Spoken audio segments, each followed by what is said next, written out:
जो आपका हमारे YouTube चैनल पर स्वागत है। बच्चों, मैंने इसके पहले आपको सारे नियम बताए। अब मैं डिक्टेशन बिल्कुल स्लो स्पीड में बोलना चाहती हूँ, तो आप हमारे साथ डिक्टेशन लिखें।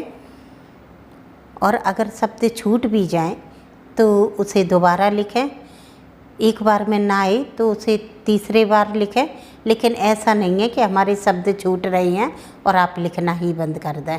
बार बार अभ्यास करने पर आपकी स्पीड बन जाएगी। तो हमारे साथ क्लास ज्वाइन करें। महोदय, राष्ट्रभाषा हिंदी का स्वरूप वही होगा जिसमें समस्त भारतवर्ष के निवासी सुगमता से अपने विचारों को व्यक्त कर सकेंगे।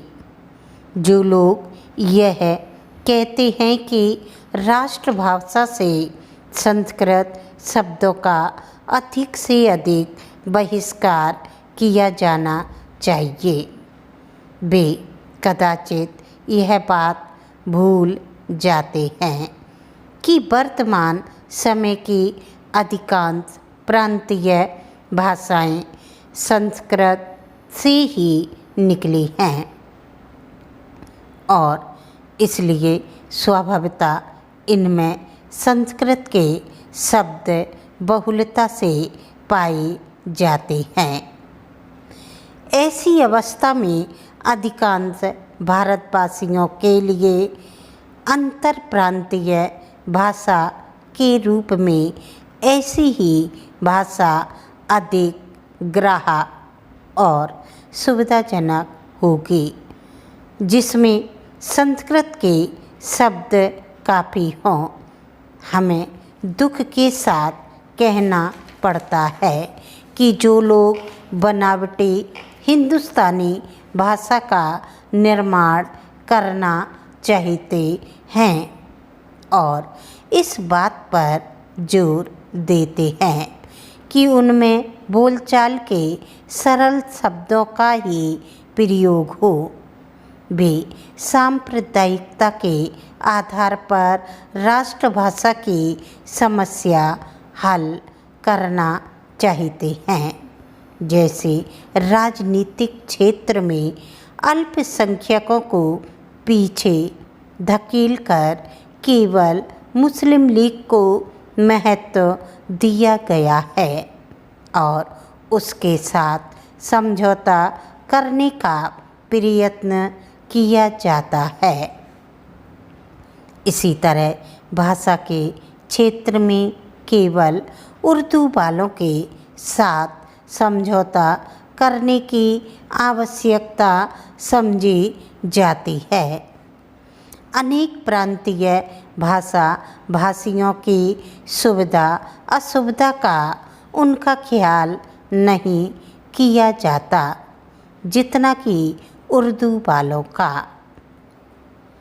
मुसलमान कैसी राष्ट्रभाषा स्वीकार कर सकेंगे, इसी पर हिंदुस्तान के सब हिमायती अपना ध्यान केंद्रित करते हैं।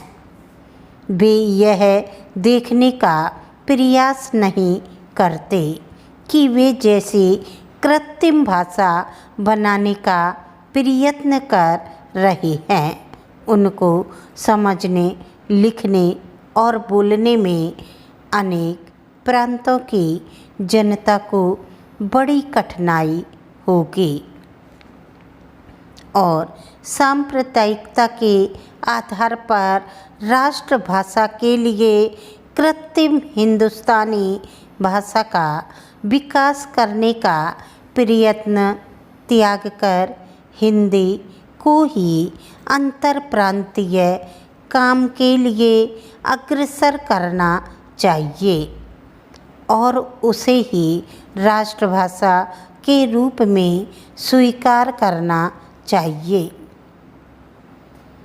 हिंदुस्तानी ना तो कोई भाषा है और ना उसका कोई साहित्य है। गुण विषयों को व्यक्त करने की क्षमता हिंदुस्तानी में नहीं आ सकती। विज्ञान अर्थशास्त्र तथा राजनीति आदि विषय पर जो ग्रंथ लिखे जाएंगे उसमें संस्कृत शब्दों का ही आश्रय लेना पड़ेगा।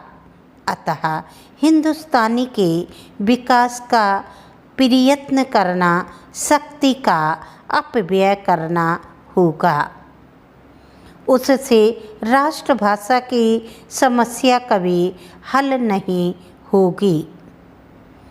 दो लिपियों का सीखना अनिवार्य करना बच्चों पर अनावश्यक रूप से एक भारी बोझ लादना होगा। इससे बच्चों की शक्ति और समय का क्षय होगा। किसी एक अल्पसंख्यक संप्रदाय के तुष्टीकरण के लिए उसकी अवैज्ञानिक लिपि को लेकर देश भर के लोगों पर लादना कभी उचित नहीं कहा जा सकता।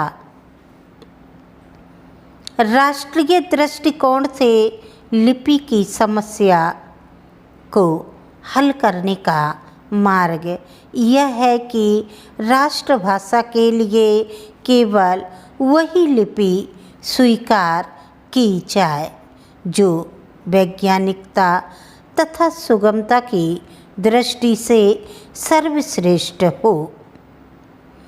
चूँकि यह प्रमाणित हो चुका है कि देवनागरी अन्य सभी लिपियों से अच्छी है, अतः राष्ट्रभाषा के लिए उसी का सर्वत्र प्रचार होना चाहिए।